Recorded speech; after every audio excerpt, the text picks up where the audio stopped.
अभी तो आ नहीं रहा है।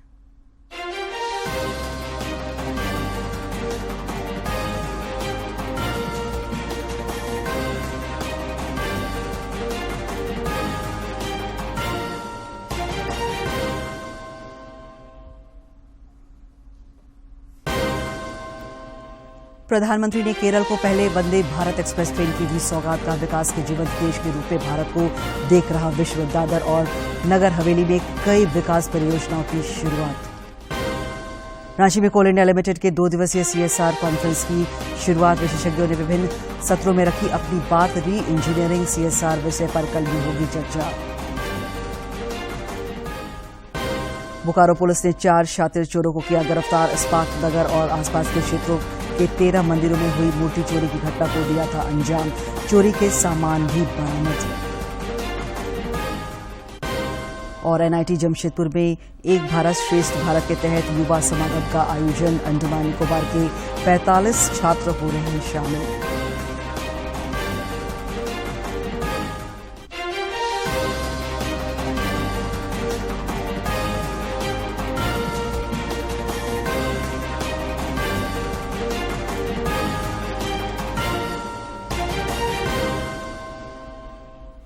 नमस्कार, खबरें झारखंड में आपका स्वागत है। मैं हूं दिव्या और अब समाचार विस्तार से। प्रधानमंत्री नरेंद्र मोदी ने आज सिलवासा का दौरा किया, जहां उन्होंने 4,850 करोड़ रुपए की 96 विकास योजनाओं का शिलान्यास और लोकार्पण किया। स्वागत, आइए हम भी जोरदार तालियों के साथ स्वागत करते हैं।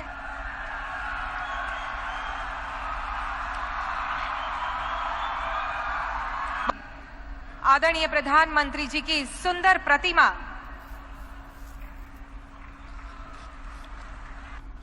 साथियों, इस क्षेत्र की एक बड़ी विशेषता अब हमारा सिलवासा पहले वाला नहीं है। ये हमारा सिलवासा अब कॉस्मोपॉलिटन हो गया है। हिंदुस्तान का कोई कोना ऐसा नहीं होगा जिसके लोग सिलवासा में न रहते हो।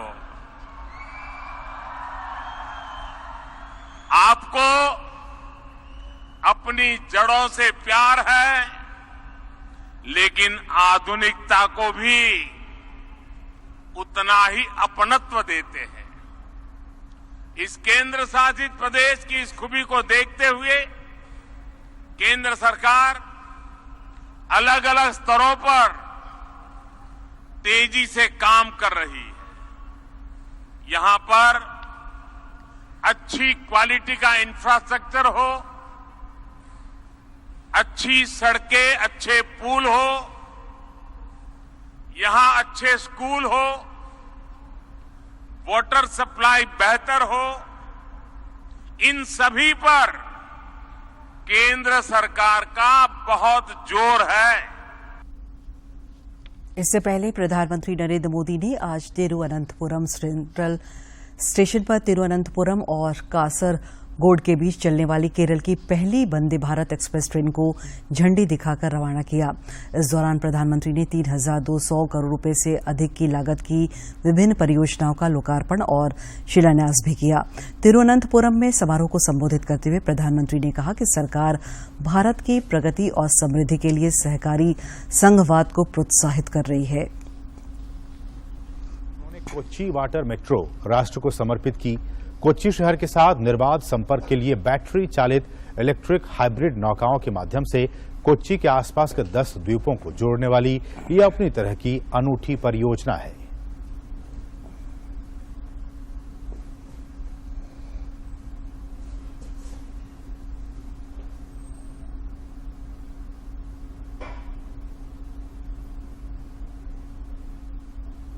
दुनिया के इस मजबूत भरोसे के पीछे अनेक कारण हैं। पहला, केंद्र में एक निर्णायक सरकार, भारत के हित में बड़े फैसले लेने वाली सरकार। दूसरा, केंद्र सरकार द्वारा आधुनिक इंफ्रास्ट्रक्चर पर अभूतपूर्व निवेश। तीसरा, अपनी डेमोग्राफी यानी युवाओं के स्किल पर इन्वेस्टमेंट और चौथा ईज ऑफ लिविंग और ईज ऑफ डूइंग बिजनेस को लेकर केंद्र सरकार का कमिटमेंट। हमारी सरकार कोऑपरेटिव फेडरलिज्म पर बल देती है, राज्यों के विकास को देश के विकास का सूत्र मानती है। केरला का विकास होगा तो भारत का विकास और तेज होगा। हम इस सेवा भावना के साथ काम कर रहे हैं। कोल इंडिया लिमिटेड के तत्वाधान में रांची में आज से 2 दिवसीय सीएसआर कॉन्फ्रेंस की शुरुआत हुई। कोल इंडिया के डायरेक्टर विनय रंजन और ज्वाइंट सेक्रेटरी निरुपमा कुतरू ने इसका उद्घाटन किया। इस दौरान सीसीएल के सीएमडी पीएम प्रसाद भी मौजूद थे। सीसीएल मुख्यालय दरभंगा हाउस में सीएसआर कॉन्फ्रेंस का उद्घाटन करते हुए कोल इंडिया के डायरेक्टर विनय रंजन ने कहा कि सीएसआर की गतिविधियों को किस तरह आगे ले जाना है और इसमें क्या क्या करने की जरूरत है, इस कॉन्फ्रेंस के दौरान इन बिंदुओं पर चर्चा होगी। Other than COVID also, there is lot many this bone marrow initiative from Coal India and so many initiatives, equipment they are giving to in Calcutta. Similarly, one central kitchen in Ramgarh, MOU is done recently. Minister Sahab as Honorable Minister of Coal. इस दौरान कोल India की संयुक्त सचिव निरुपमा कुतरू ने कहा कि पहले CSR की समझ लोगों में नहीं थी, लेकिन अब इसमें बदलाव हुआ है। उन्होंने कहा कि सीएसआर पॉलिसी के तहत कैसे और बेहतर काम किया जा सकता है, इस पर यहां मंथन किया जा रहा है। One of the most pleasant stints and the best, most enriching experiences of my career, because I was fortunate enough to join corporate affairs at a time when we had just finished drafting the National Voluntary Guidelines for Business. यहाँ CCL के CSR के तहत स्वरोजगार कर रहे लोगों द्वारा प्रदर्शनी भी लगाई गई। सीएसआर के तहत फायदा उठाने वाले लोगों ने अपने भाव व्यक्त किए।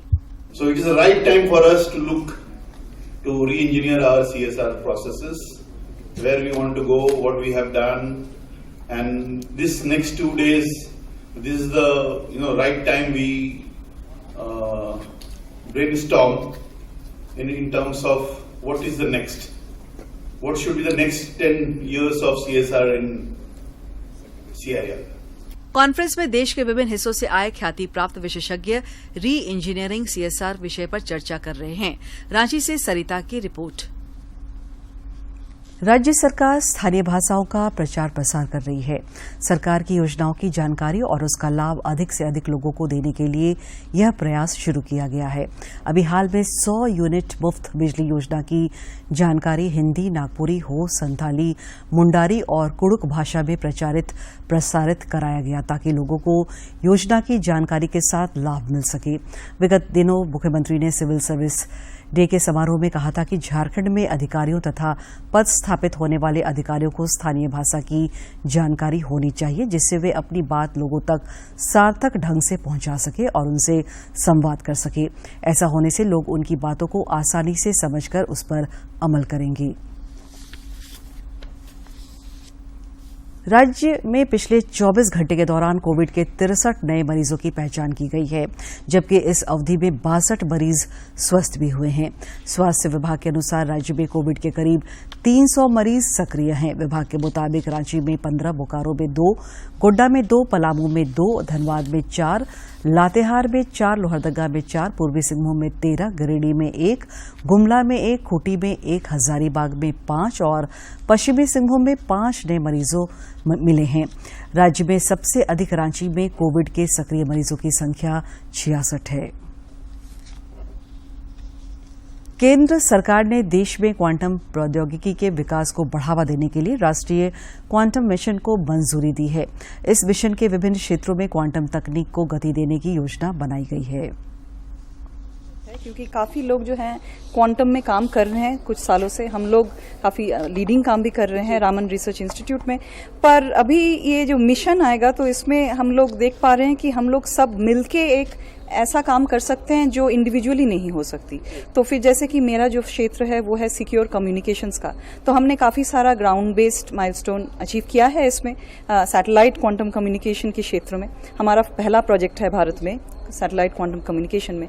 पर अभी जो हम कर सकते हैं, हम दूसरों के साथ सैटेलाइट को फाइबर से जोड़ सकते हैं, फिर फाइबर और सैटेलाइट सब मिलके मतलब भारत के विभिन्न क्षेत्रों को हम एक साथ जोड़ सकते हैं क्वांटम माध्यम से।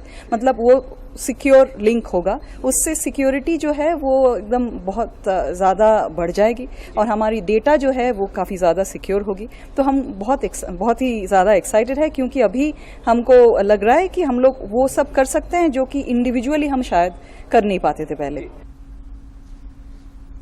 सौराष्ट्र तमिल संगमम की यात्रा अनवरत रूप से चल रही है। अनेक भावनात्मक पहलुओं को अपने आप में समेटे एक भारत श्रेष्ठ भारत की ये यात्रा अपने उद्देश्यों को लेकर सफलता के कीर्तिमान रच रही है। सौराष्ट्र और तमिल संगमम की इस विशेष ट्रेन में मौजूद हमारे साथ बहुत सारे लोग चल रहे हैं और निश्चित तौर पर बहुत आनंददायक ये सफर है। अभी हम नंदुरबार एक स्टेशन है, यहाँ पर रुके हुए हैं। यहाँ पर स्टेशन पर गाड़ी रुकी हुई है, तो मैंने सोचा कि आप सभी लोगों से मुखातिब हो जाए कि आखिरकार ये कौन सा स्टेशन है, कहाँ पर हम रुके हुए हैं। भीड़ आप देखिए, पूरे वहां से लेकर लगातार आप भीड़ देख सकते हैं और लोगों का हुजूम यहाँ पर उमड़ा हुआ है। लोग बिल्कुल साथ साथ है, छोड़ भी नहीं रहे हैं। आप ये इनका प्रेम कह लीजिए या इनका एक इमोशन है कि लगातार जब से हम ये सब बातें आपको बता रहे हैं दूरदर्शन समाचार के माध्यम से, ये लोग लगातार हमारे साथ ही साथ चल रहे हैं। बहुत सारी बातें, ये सभी लोग जो है हमारे साथ राजकुमार जी है। राजकुमार जी आप यहाँ पर आइए। राजकुमार जी जो है वो पूरे के पूरे जो ये डेलीगेट्स जा रहे हैं उनके इंचार्ज बनाए गए। राजकुमार जी आप बताइए कि क्या फीलिंग्स है, किस तरीके का सफर चल रहा है यहाँ पर? ये भी जा रहा है संगम में जा रहा है, वोट में जा रहा है। सबको बहुत खुशी हो रहा है। ये इसको कोई जात नहीं, कोई ये नहीं, सभी वोट में मिलाकर तमिलनाडु में किधर सौराष्ट्र लोग है कि सभी वोट में मिलाकर जा रहा है। तो पुराना 500-600 साल का पहले। जयपुर में G20 पर्यटन एक्सपो का आज आखिरी दिन है। केंद्र सरकार का पर्यटन मंत्रालय और राजस्थान सरकार के पर्यटन विभाग के सहयोग से इसका आयोजन किया जा रहा है। एक्सपो का आयोजन किया जा रहा है। पर्यटन मंत्रालय के सचिव अरविंद सिंह के अनुसार भारत की पूरे देश में 50 नए पर्यटन स्थलों को विकसित करने की योजना है और इसके साथ साथ देश में पर्यटन को बढ़ावा देने के लिए 59 नए हवाई मार्गों को परिचालित करने की भी परिकल्पना की गई है। रांची के विधायक सीपी सिंह हनी ट्रैप का शिकार होने से बच गए। आज उन्होंने प्रेस वार्ता कर कल आए एक फोन कॉल के बारे में जानकारी दी। प्रेस वार्ता के दौरान उन्होंने बताया कि बीती रात करीब 1:15 बजे उन्हें एक महिला का कॉल आया था जिसमें अश्लील बातें की जा रही थी। इस संबंध में उन्होंने लालपुर थाना में प्राथमिकी भी दर्ज कराई है।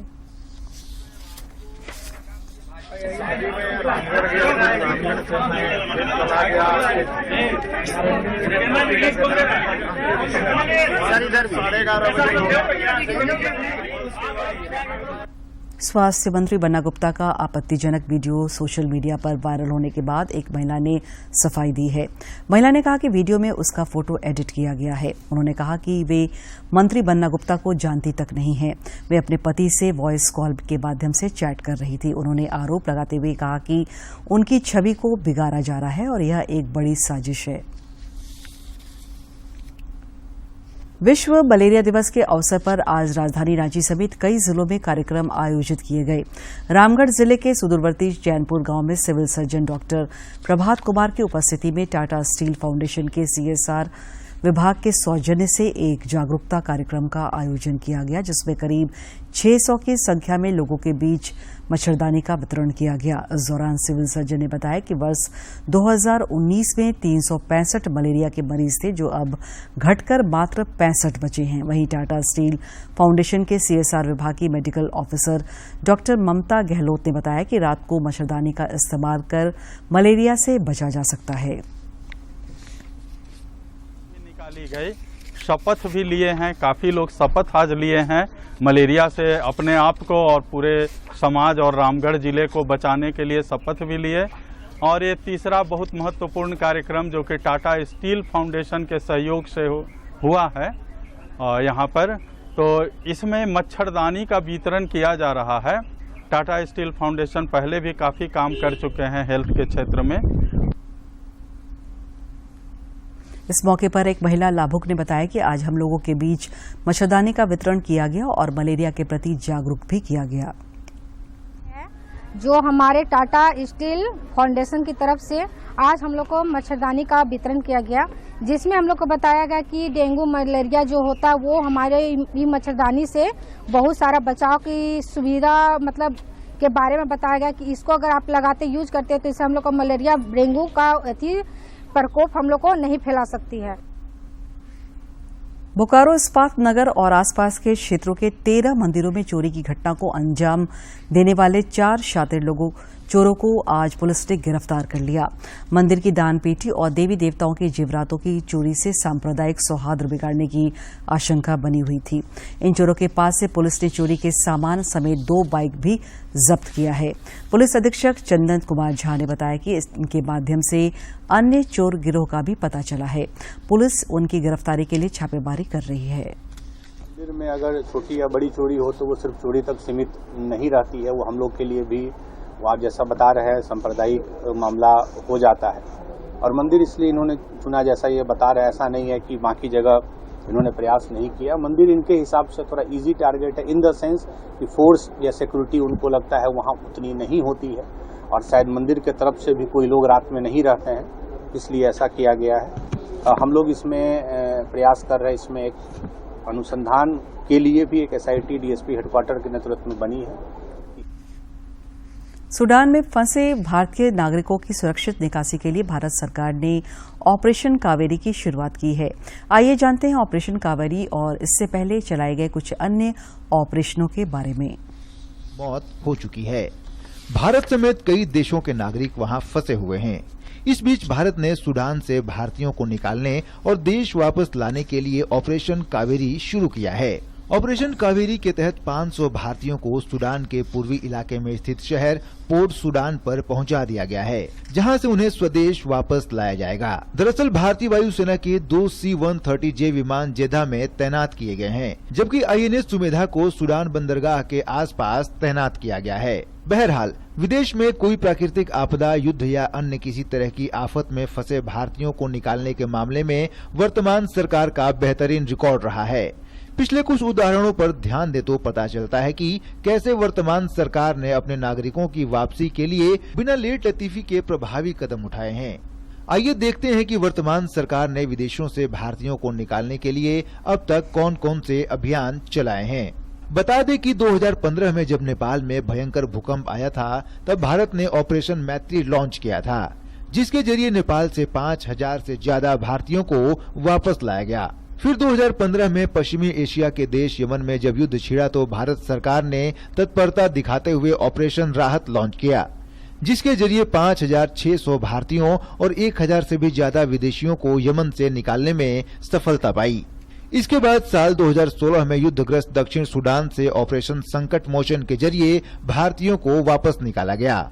फिर वर्ष 2020 में जब कोरोना काल आया तो विदेशों से भारतीयों की वापसी के लिए भारत सरकार ने ऑपरेशन वंदे भारत लॉन्च किया। जब 2021 में अमेरिका ने अफगानिस्तान से अपने सैनिकों को हटा लिया, तब वहां फंसे अपने नागरिकों के साथ साथ अफगान हिंदू और सिख समुदाय के लोगों को निकालने की चुनौती थी। तभी भारत सरकार ने ऑपरेशन देवी शक्ति शुरू किया, जिसके जरिए भारत ने अफगानिस्तान से हजारों लोगों को बाहर निकालने में सफलता पाई।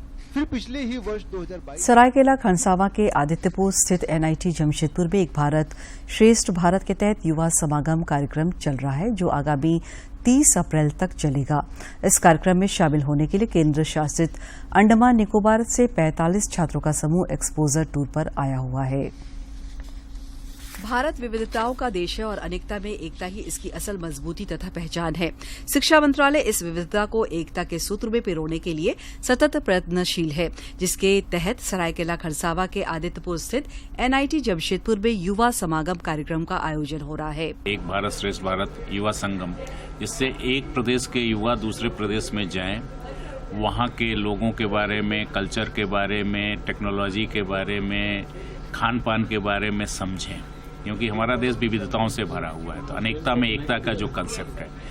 इस युवा समागम कार्यक्रम में शामिल होने के लिए केंद्र शासित अंडमान निकोबार से 45 छात्रों का समूह एक्सपोजर टूर पर NIT जमशेदपुर आया हुआ है। नरेंद्र मोदी जी, मैं आपका आभार व्यक्त कर रही हूँ, क्योंकि मैं पहली बार जो है अपनी मुख्य भूमि पर आई हूँ। मैं झारखंड से ही रहती हूँ और मैं पहली बार यहाँ पर आई, इसके लिए मैं आपको बहुत धन्यवाद देती हूँ। नरेंद्र मोदी जी को तहे दिल से धन्यवाद कहना चाहूँगी कि हमें इस अवसर मिला कि हम युवा संगम सेकेंड के तौर पे आए हैं और हमें इस पूरा मतलब विचार के बारे में मौका मिला। Of the Yuva Sangham Phase 2 under Ek Bharat Shresth Bharat, and to be a part of this, I feel privileged and honored to come here. I feel this is really a great privilege to be here, and I think that this will be a really great opportunity to have a cultural exchange between both the states. यहाँ अंडमान निकोबार से हम लोग 45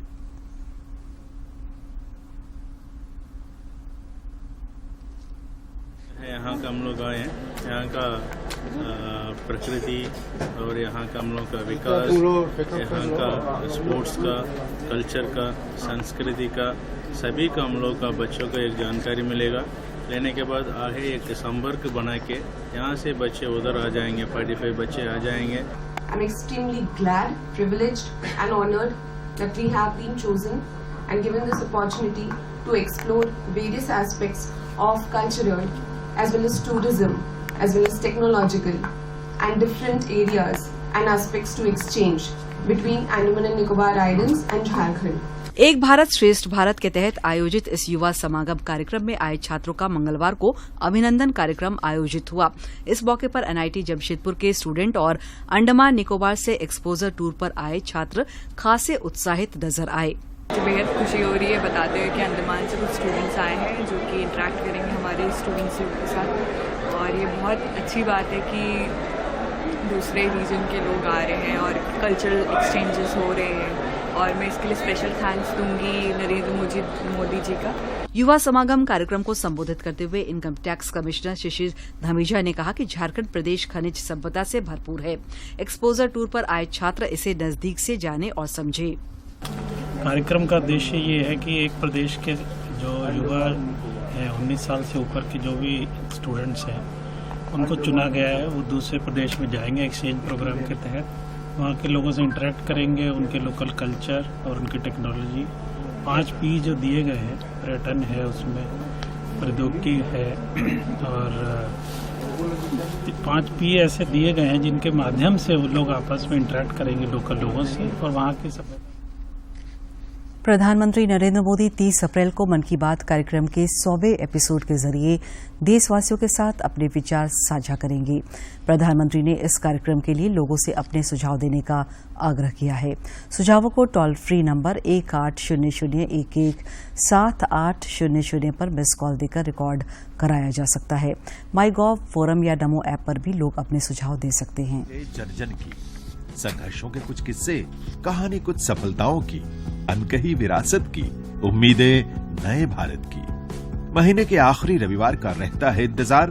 ब्रह्मपुत्र के घाट से हिमालय के विस्तार तक होती है मन की बात प्रधानमंत्री के साथ। तो सुनिए इस महीने 30 अप्रैल सुबह 11 बजे प्रधानमंत्री जी के मन की बात का 100वां एपिसोड आकाशवाणी और दूरदर्शन के सभी चैनलों पर। प्रधानमंत्री जी के मन की बात के 100वें एपिसोड के प्रादेशिक भाषाओं में अनुवाद का पुनः प्रसारण आप सुन सकते हैं रात 8 बजे आकाशवाणी और दूरदर्शन के सभी प्रादेशिक चैनलों पर। तो याद रखें, मन की बात का 100वां एपिसोड रविवार 30 अप्रैल सुबह 11 बजे।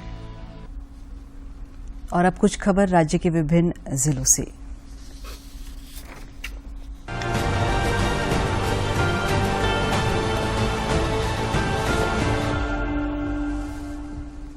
विधानसभा अध्यक्ष रविन्द्रनाथ महतो ने कहा है कि भविष्य की पीढ़ी के लिए पर्यावरण और प्रकृति को बचाने के लिए जन जागरूकता जरूरी है। इसे संरक्षित और संचित करने की जरूरत है। श्री महतो होटल बीएनआर चाणक्य में ऊर्जा संरक्षण नेट जीरो की ओर कार्यक्रम में मुख्य अतिथि के रूप में बोल रहे थे। धनबाद जिले के टूंडी विद्युत अवर प्रमंडल अंतर्गत टूंडी एवं पूर्वी टूंडी प्रखंड क्षेत्र के बिजली उपभोक्ताओं की सुविधा हेतु उनके नजदीकी स्थानों पर राजस्व वसूली शिविर लगाया गया है, जो 30 अप्रैल तक चलेगा। इसमें एक मुश्त बिजली बिल बकाया जमा करने पर ब्याज माफी योजना का भी लाभ भी मिलेगा। जमशेदपुर वन विभाग ने प्रकृति को बचाए रखने और जानवरों से इंसानों के बचाव के लिए सोनारी वन भवन से एक जागरूकता वाहन को हरी झंडी दिखाकर रवाना किया। यह जागरूकता वाहन वन विभाग के सभी 5 प्रक्षेत्रों में आगामी 1 माह तक भ्रमण कर लोगों को जागरूकता करने का काम करेगी। गायत्री प्रज्ञापीठ धुर्वा और रांची महिला सुरक्षा समिति के द्वारा आयोजित सामूहिक विवाह संस्कार में 151 जोड़ों का विवाह कराया गया। इसमें शामिल लोगों ने नवविवाहित सभी जोड़ों को उनके सुखद भविष्य के लिए शुभकामनाएं दी। भाजपा के पूर्व प्रदेश अध्यक्ष स्वर्गीय लक्ष्मण गिलुआ की दूसरी पुण्यतिथि 29 अप्रैल को मनाई जाएगी। इसकी तैयारी को लेकर चक्रधरपुर में भाजपा महिला मोर्चा प्रदेश कार्य समिति सदस्य मालती गिलुआ के आवास पर एक बैठक हुई। बैठक के दौरान पुण्यतिथि कार्यक्रम की रूपरेखा तैयार की गई। स्वास्थ्य मंत्री बन्ना गुप्ता के वायरल वीडियो का मामला अभी ठंडा भी नहीं पड़ा था कि अब रांची के भाजपा विधायक और पूर्व मंत्री सीपी सिंह को हनी ट्रैप में फंसाने की कोशिश की गई है। सीपी सिंह ने एक प्रेस कॉन्फ्रेंस पर यह जानकारी दी। रांची यूनिवर्सिटी का 36वां दीक्षांत समारोह 2 मई को होगा। यह समारोह मोरहाबादी कैंपस स्थित दीक्षांत मंडप में आयोजित किया गया है।